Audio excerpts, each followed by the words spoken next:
नमस्कार दोस्तों, स्वागत है आपका अपने इस परिवार में। मैं आपका अपने YouTube चैनल सनसेट एजुकेशन धारा में स्वागत करता हूं। आप कैसे हो सभी? उम्मीद करता हूं आप सभी अच्छे से होंगे। दोस्तों, यदि आपने अभी तक अपने इस YouTube चैनल को सब्सक्राइब नहीं किया है तो प्लीज़ पहले इस YouTube चैनल को सब्सक्राइब करें, इस वीडियो को लाइक करें, शेयर करें, अपने दोस्तों और अपने ग्रुपों में भी शेयर करें। और हम जो आपके लिए छोटी सी कोशिश कर रहे हैं, तो आपको ये कैसी लग रही है दोस्तों, ज़रूर कमेंट में बताने की कोशिश करें। ये जो हम टेस्ट सीरीज़ बना रहे हैं दोस्तों, ये आपके आने वाले एग्ज़ामों में आपकी सहायता करेगी। इसलिए अपने जो यूट्यूब चैनल है इसको सब्सक्राइब करके इसके बेल आइकन को ऑन रखें, ताकि आने वाली प्रत्येक वीडियो आपको दोस्तों मिल सके।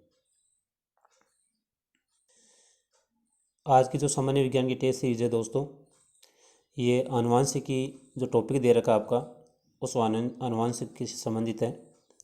इस टेस्ट सीरीज़ को इस प्रकार से डिज़ाइन किया गया है कि इसके बाहर आपको कोई भी क्वेश्चन नहीं आएगा दोस्तों। यदि आप इस टेस्ट सीरीज़ को लगा लोगे आप, तो आनुवांशिकी से सारे प्रश्न आपके सॉल्व हो जाएंगे, यानी आपको और दूसरा पढ़ने की आवश्यकता नहीं होगी दोस्तों। तो इसको बार बार रिवाइज करें। आपके जो भी आनुवंशिक के संबंधित प्रश्न होंगे वो आपको इस टेस्ट सीरीज से आपको देखने को मिलेंगे दोस्तों। तो आइए चलते हैं हमारे पहले प्रश्न पे। पहला प्रश्न क्या कहता है? तो पहला प्रश्न है दोस्तों कि जो जेनेटिक शब्द है, क्या है? जो जेनेटिक शब्द है वो किसने दिया? क्या मेंडल ने दिया? क्या बेयर्सन ने दिया? क्या मॉर्गन ने दिया? या फिर पुनेट ने दिया? तो जेनेटिक शब्द है दोस्तों, ये आपके दिया बेयर्सन ने। किसने दिया है? जो बेयर्सन है, बेयर्सन इस शब्द को दिया है, यानी आनुवंशिक शब्द को दिया है। अगला है दोस्तों, मेंडल थे, उन मेंडल ने अपने प्रयोग किस पर किए? मेंडल ने अपने प्रयोग किस पर किए?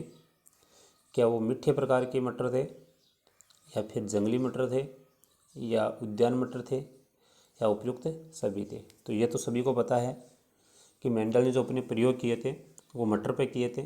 लेकिन मटर में भी बात करें तो उन्होंने जो उद्यान के जो मटर थे, जो उन्होंने बगीचा लगा रखा था, उन मटरों पे उन्होंने क्या किए थे? अपने प्रयोग परीक्षण किए थे।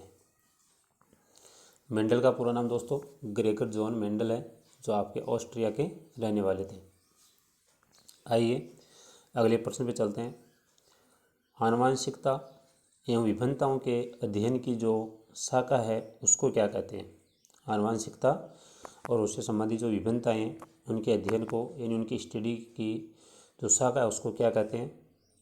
क्या आनुवंशिकी कहते हैं? क्या जियोलॉजी कहते हैं? क्या वानिकी कहते हैं? या उपयुक्त में से कोई नहीं है? तो इस शाखा को क्या कहते हैं दोस्तों? आनुवंशिकी कहते हैं। क्या कहते हैं? आनुवंशिकी कहते हैं। आइए अगले प्रश्न पे चलते हैं। अगला प्रश्न है, मटर की जो फली का रंग है वो कैसा लक्षण है दोस्तों? यानी मटर की फली का जो रंग है वो कैसा है? यानी जो आपके मेंडल थे उन्होंने अनेक लक्षणों पे ये काम किया था।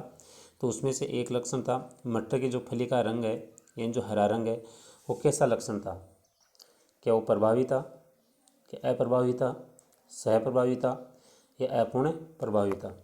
तो मटर की जो फली का रंग था वो दोस्तों वो आपका कैसा था? वो था आपका प्रभावी लक्षण, क्योंकि मटर के 7 प्रत्याशी लक्षणों पर आपके मेंडल ने प्रयोग किए थे, तो उसमें से एक ये भी उसका लक्षण था दोस्तों।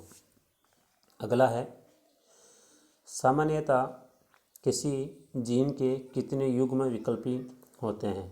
सामान्यतः किसी जीन के कितने युग्म विकल्पी होते हैं? यानी एक जीन होता है तो उसके कितने युग्म होते हैं या युग्मक होते हैं? क्या 4 होते हैं, क्या 3 होते हैं, क्या 2 होते हैं, या फिर 1 होता है? तो इसका सही उत्तर हो जाएगा दोस्तों आपका 2। क्या हो जाएगा दोस्तों? आपका उत्तर हो जाएगा 2। फिर अगला प्रश्न है, मेंडल ने कितने विपर्यासी लक्षण के युग्म अपने प्रयोग के लिए चुने थे?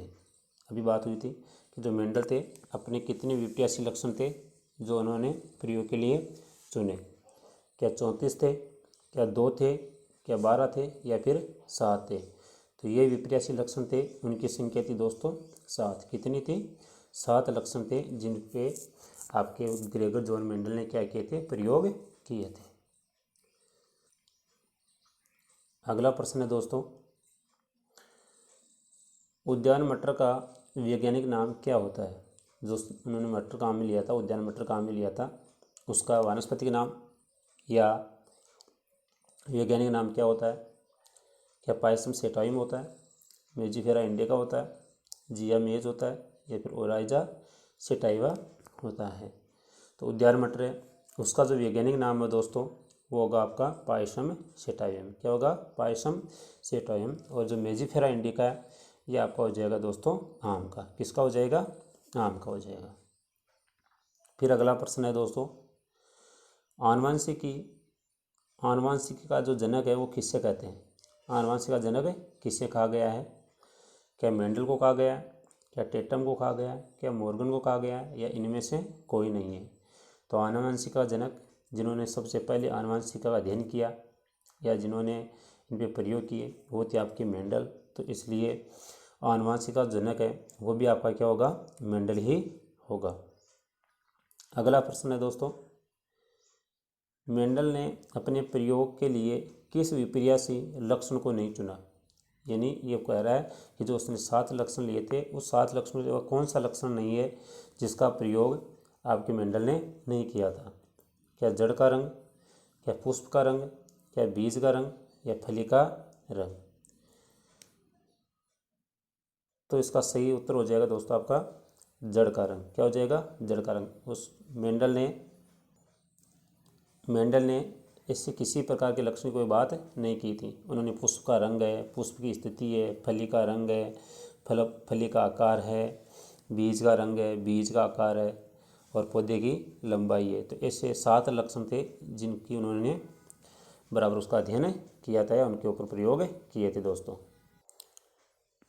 आइए अगले प्रश्न पे फिर चलते हैं।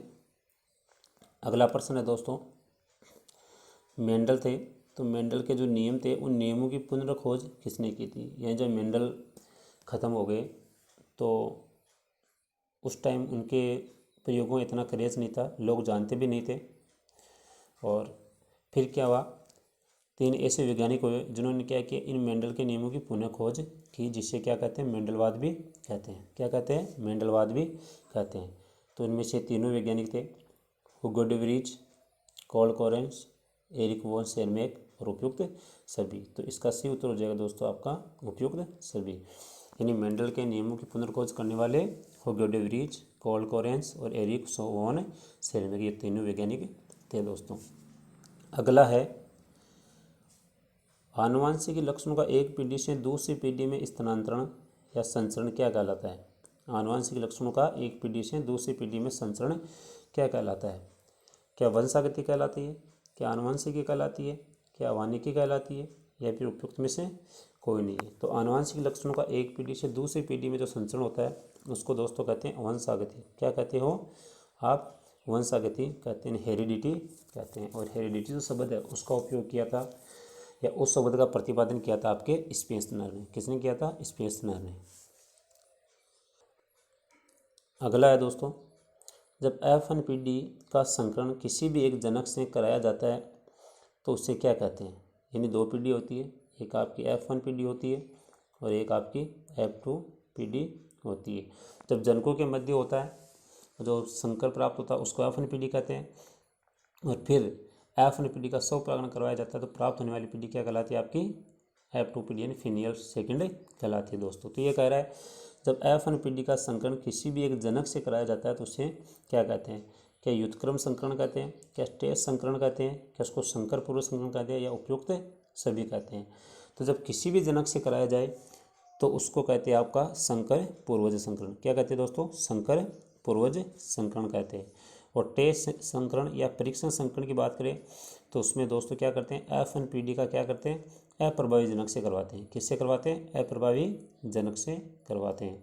और युद्धक्रम की बात करें तो युद्धक्रम में क्या कर दिया जाता है? जनकों को बदल दिया जाता है। नर को मादा बना दिया जाता है और मादा को क्या बना दिया जाता है? नर बना दिया जाता है। आइए अगले प्रश्न पे चलते हैं। तो अगले प्रश्न की बात करने से पहले सभी दोस्तों से फिर अनुरोध है कि यदि आप अपने इस यूट्यूब चैनल पे नए हो या अभी तक आपने इस यूट्यूब चैनल को सब्सक्राइब नहीं करे हो तो प्लीज़ इसको सब्सक्राइब करें। आपके सब्सक्राइब करने से हमें मोटिवेशन मिलता है दोस्तों, और हम और अच्छा काम करने की कोशिश करते हैं। तो प्लीज़ पहले इस चैनल को सब्सक्राइब करें, इस वीडियो को लाइक करें, शेयर करें, अपने ग्रुपों में अपने दोस्तों के साथ भी शेयर करें और कमेंट भी करें। ये टेस्ट सीरीज़ कैसी लग रही है आपको, इसके बारे में ज़रूर बताने की कोशिश करें दोस्तों। चलिए अगले प्रश्न पे चलते हैं। अगला प्रश्न है, मेंडल ने संकर्ण से संबंधित कुल कितने नियम बताए। उन्होंने क्या किए थे, नियम दिए थे। तो कुल कितने नियम दिए थे? क्या 2 थे, क्या 3 थे, क्या 4 थे या फिर 5 थे? तो मेंडल ने जो संकर संबंधित थे दोस्तों वो 3 नियम दिए थे। कितने दिए थे? 3 नियम दिए थे। कौन कौन से थे? पहला था दोस्तों उसमें प्रभाविता का नियम, दूसरा था पृथक्करण का नियम, तीसरा था स्वतंत्र अवयवन का नियम। ये 3 नियम उन्होंने दिए थे दोस्तों। अगला है, मेंडल किस देश के निवासी थे? मेंडल किस देश के निवासी थे दोस्तों? क्या वो अमेरिका के थे, क्या अमेरिका के थे, क्या ऑस्ट्रिया के थे, या ऑस्ट्रिया के थे, या फिर इटली के थे? तो मेंडल थे वो आपके ऑस्ट्रिया देश के वो क्या थे दोस्तों, निवासी थे। वो एक चर्च में क्या थे, पादरी थे। वहाँ पे क्या था, इस चर्च में बगीचा लगा था और वहीं पे उन्होंने क्या किया था, अपने प्रयोगों को किया था दोस्तों। बस उनका प्रसिद्ध न होने का कारण था कि उन्होंने जो वहाँ पे जो संक्रियाएँ की थी दोस्तों वो मैथमेटिकल रूप से की थी, जिसके कारण उस लोग उन चीज़ को समझ नहीं पाए। फिर बाद में वो 3 आपके वैज्ञानिक आए, वॉन सेरमोक है, कॉल कोरेंस है, होग्यो डे व्रीज है। उन्होंने फिर क्या किया, उन्होंने इस चीज़ को समझा और उन्होंने इन नियमों की पुनः खोज की, जिसे हम क्या कहते हैं, मेंडलवाद कहते हैं दोस्तों। आइए अगला प्रश्न देखते हैं। विभिन्नताओं का एक प्रमुख कारण क्या होता है? किसी में भी मान लो आप, विभिन्नताओं का एक प्रमुख कारण क्या होता है? चाहे वनस्पति मान लो या फिर जीव जंतु मान लो, यानी जीव में विभिन्नताएं कैसे आती है? क्या वंशागति के कारण आती है, क्या स्वपरागण के कारण आती है, या विदलन के कारण आती है, या फिर जीव विनिमय के कारण आती है? तो जो भी विभिन्नताएं आती है दोस्तों ये जीन विनिमय के कारण आती है। किसके कारण आती है? जीन विनिमय। जब जीनों का विनिमय होता है तो उसके कारण क्या होता है, आने वाली नई व्यष्टि में क्या आती है दोस्तों, विभिन्नता देखने को मिलती है। आइए फिर अगले प्रश्न पे चलते हैं। मेंडल के कारकों को जॉनसन ने क्या नाम दिया? मेंडल ने जो कारक बताए थे उस उनको जॉनसन ने क्या नाम दिया? क्या युग्मक कहा, क्या जीन कहा, क्या विषाणु कहा, या फिर डीएनए कहा? तो जॉनसन ने दोस्तों क्या नाम दिया था? तो जॉनसन ने नाम दिया था उसको जीन। क्या नाम दिया था उनको? जीन नाम दिया था दोस्तों। आइए फिर अगले प्रश्न पे चलते हैं। विपुंसन का प्रयोग किया जाता है। तो विपुंसन का मतलब क्या होता है? विपुंसन का मतलब होता है दोस्तों जब पुष्प उसमें परागण क्रिया नहीं होती है तो परागण क्रिया होने से पहले क्या किया जाता है, जो पुष्प का जो पुंकेसर वाला भाग होता है या जो नर वाला भाग होता है उनको क्या कर दिया जाता है दोस्तों, हटा दिया जाता है। क्यों हटा दिया जाता है? ताकि उनमें क्या कर सके, कृत्रिम परागण करा जा सके। मतलब उसके जो नर वो युग्मक होते हैं उनको हटा दिया जाता है और किसी दूसरे पुष्प के क्या करते हैं, उसके मादा भाग पर क्या करते हैं कि जो नर युग्मक लाकर उसके छोड़ देते हैं, जिससे क्या होता है, कृत्रिम परागण होता है। तो विपुंसन में क्या करते हैं, पुष्प के पुंकेसर वाला भाग यानी उसका नर युग्मक को हटा दिया जाता है, जिसके कारण उसमें स्वपरागित होने की जो संभावना होती है वो क्या हो जाती है, एकदम 0 हो जाती है दोस्तों। तो विपुंसन का प्रयोग किया जाता है क्या स्वपरागण में, क्या परपरागण में, क्या सांख्यिकीय विश्लेषण में, या अलैंगिक जनन में? तो विपुंसन का जो प्रयोग किया जाता है दोस्तों वो किया जाता है आपका परपरागण में। किसमें किया जाता है दोस्तों? परपरागण के लिए क्या किया जाता है, विपुंसन का प्रयोग किया जाता है। फिर अगला प्रश्न है दोस्तों, एक संकर संकरण में F2PD का लक्षण प्ररूप अनुपात कैसा होता है? जब एक लक्षण के मध्य संकरण करवाया जाता है तो एक संकर संकरण कहते हैं, 2 के मध्य करवाया जाता है तो द्विविध संकरण कहते हैं, 3 लक्षण के मध्य करवाया जाता है त्रिविध संकरण कहते हैं, और जब ज़्यादा होते हैं तो उसको क्या कहते हैं, बहुसंकरण कहते हैं। और जब भी संकलन करवाते हैं तो पहले उसमें F1PD बनती है, फिर दोस्तों उसमें क्या बनती है, F2PD बनती है। तो इसने क्या है, जब एक लक्षण यानी एक संकरण में F2PD का लक्षण पूछा है तो क्या होगा, 3:1 होगा, 9:3:3 1 होगा, 1:1 होगा, या फिर 2:1:1 होगा। तो ये एक लक्षण के मध्य करवा रहा है, तो इसलिए आपका जो F2PD बनेगी वो दोस्तों क्या बनेगी, 3:1, यानी उसमें 4 ही प्रकार के कितने क्या बनते हैं, पौधे बनते हैं। अब क्या होगा दोस्तों, इसमें सीधा सा काट सकते हो, जब F2PD करवाते हैं एक संकर के मध्य तो F2PD में कितने बनते हैं, 4 ही लक्षण आपको दर्शाए या दिखाई देते हैं। तो इसलिए ये 9, 10, 16 ये नहीं हो सकता, 1:2 हो गए तो ये भी नहीं हो सकता। अब बच्चे कौन, ये। तो इसके लिए आपको क्या करना पड़ेगा, थोड़ा सा उसका अध्ययन करना पड़ेगा, यानी F2PD किस प्रकार से बनती है। अगला है दोस्तों, मानव जाति के सुधार से संबंधित शाखा क्या है या कौन सी है। मानव जाति के सुधार से संबंधित शाखा क्या है या कौन सी है। क्या वंशागति है, क्या आनुवंशिकी है, क्या एंथ्रोपोलॉजी है, या सूचनिकी है। तो मानव जाति के सुधार से संबंधित उनमें आनुवंशिक लक्षण होते हैं, उनके सुधार के लिए जो शाखा चलाई जा रही है या जो चलती है ब्रांच, उसको क्या कहते हैं, उसको कहते हैं दोस्तों सूजनिकी। क्या कहते हैं, सूजनिकी। तो क्या उत्तर हो जाएगा दोस्तों इसका, सूजनिकी शाखा हो जाएगा। आइए अगले प्रश्न पे चलते हैं। अगला प्रश्न है दोस्तों, हेरिडिटी शब्द का प्रतिपादन इनमें से कौन से वैज्ञानिक ने किया। यानी हेरिडिटी शब्द का प्रतिपादन इनमें से किसने किया। क्या बेयर्सन ने किया, क्या मेंडल ने किया, क्या स्पेंसर ने किया, या पेनेट ने किया। तो इसका उत्तर क्या हो जाएगा दोस्तों, तो हेरिडिटी या जो वंशागति शब्द है उसका उपयोग किया था आपके बेयर्सन ने, स्पेंसर ने। किसने किया था, स्पेंसर ने इसका प्रयोग किया था। बेयर्सन ने आपका किसका उपयोग किया था, उसने शब्द का उपयोग किया था जेनेटिक्स का। मेंडल आपके आनुवंशिकी जनक कहलाते हैं। पेनेट क्या होता है, तो पेनेट एक वर्ग होता है जिसने पेनेट ने दिया था। जब ये F2PD पूरी करते हैं तो उसमें आपकी एक सारणी बनती है अलग अलग कॉलमों की, उससे क्या कहते हैं, पेनेट वर्ग कहते हैं दोस्तों। आइए फिर अगले प्रश्न पे चलते हैं। जीन विनिमय किस प्रकार के जनन की विशेषता है। जीन विनिमय किस में पाया जाता है, किस प्रकार के जनन में पाया जाता है।